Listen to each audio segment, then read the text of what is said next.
Hello বন্ধুরা, কেমন আছো তোমার সবাই? আশা করছি তোমার সবাই খুব খুব খুব ভালো আছো। আর যা গরম পড়েছে, চলো একটু আমের আইসক্রিম বানানোই যাক। তো আমি কড়াই তো বসিয়েই দিয়েছি।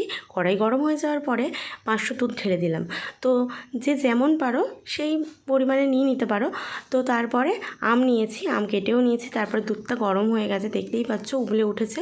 প্রায় 500 দুধটাকে 250 করে নিতে হবে। তো 250 দুধ করে নেওয়ার পরে দেখতেই পাচ্ছ আমার কতটা কমে গেছে। তারপরে পরিমাণ মতো আমি চিনি দিয়ে দিলাম। আমি যেহেতু 1 চামচ দিয়েছি, তোমরা ওটার কম বেশি করতেই পারো। আর তারপর দেখতে পাচ্ছ আমটা নিয়ে নিয়েছি ব্লেন্ডারে। তারপর কাজু কিশমিশটাও কেটে নিলাম পরিমাণ মতো।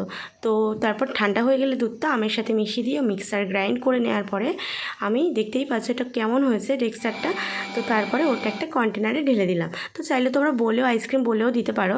তো আমার কাছে ছিল না বলে কন্টেনারেই দিয়েছি। তো কেমন লাগছে কাজু কিশমিশটা ওপরে দিয়ে তারপর ফ্রিজে 8 থেকে 10 ঘন্টা রাখলেই তোমার আইসক্রিম পুরো রেডি হয়ে যাবে। তো এই রেসিপিটা অবশ্যই এই গরমে ট্রাই করো। So tata.